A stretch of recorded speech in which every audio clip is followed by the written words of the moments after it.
13 दिसंबर को लोकसभा की कार्रवाई के दौरान संसद की सुरक्षा में एक बड़ी चूक का मामला सामने आया है। संसद की कार्रवाई के बीच में ही एक शख्स संसद के मेन हॉल में कूद गया और स्मोक बम से हर तरफ धुआं धुआं कर दिया। दरअसल ये घटना 13 दिसंबर 2023 को दोपहर के तकरीबन 1 बजे घटी। सदन की कार्रवाई चल रही थी। इसी बीच एक शख्स अचानक दर्शक दीर्घा से सांसदों के बीच कूद गया।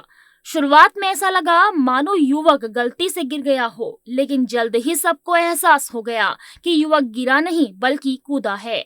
इसके बाद संसद में मौजूद सुरक्षा कर्मियों ने युवक को पकड़ने की कोशिश की, लेकिन युवक उन्हें चकमा देकर सांसदों की मेज पर जा चढ़ा। इसके बाद सांसदों ने ही उसे घेर कर पकड़ा। इस दौरान एक अन्य युवक दीर्घा से ही नारेबाजी करता रहा। यही नहीं, इस घटना के कुछ पलों बाद ही संसद के बाहर भी 2 लोगों के प्रदर्शन की खबर आई। उन्होंने भी स्मोक बम से धुआं कर लोगों का ध्यान अपनी ओर खींचा। कुछ ही देर में पुलिस ने कुल 4 लोगों को गिरफ्तार कर लिया।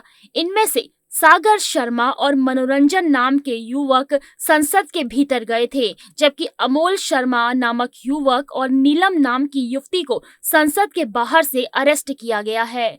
पुलिस और खुफिया विभाग के अधिकारी इन चारों से पूछताछ कर रहे हैं। उनके फोन और अन्य दस्तावेज जब्त कर लिए गए हैं, जबकि चारों के घरों पर पुलिस की टीमें भेजी गई हैं। बताया ये भी जा रहा है कि संसद में जो युवक कूदा था वो मैसूर से बीजेपी सांसद प्रताप सिम्हा के रेफरेंस पर संसद में पहुंचा था। वहीं इस घटना के बाद गिरफ्तार युवती नीलम ने गिरफ्तारी के बाद थाने ले जाए जाने तक मीडिया के कैमरों के सामने बयान दिया। जो हमारी भारत सरकार है, जो हम पे ये अत्याचार हो रहे हैं, हम अपनी हकों की जो बात करते हैं, लाठीचार्ज करके हमको अंदर डाला जाता है, टॉर्चर किया जाता है, तो हमारे पास कोई माध्यम नहीं। कोई डायरेक्ट वजह है, कोई वजह है किसी संगठन से हैं आप? नहीं, हम किसी संगठन से नहीं है, आम जनता है, स्टूडेंट है हम, क्योंकि हम बेरोजगार हैं। हमारे माता पिता इतना काम करते हैं, मजदूर, किसान, छोटे व्यापारी, दुकानदार, लेकिन किसी की बात नहीं सुनी जाती। ये हर जगह हमारी आवाज को दबाने की कोशिश करते हैं। ये तानाशाही नहीं चलेगी, तानाशाही बंद करो, तानाशाही बंद करो, तानाशाही नहीं चलेगी। भारत माता की जय। नीलम ने कहा है कि वो किसी संगठन से नहीं जुड़ी है, वो सामान्य नागरिक है और महिला उत्पीड़न, बेरोजगारी जैसे मसलों पर ध्यान खींचना चाहती थी।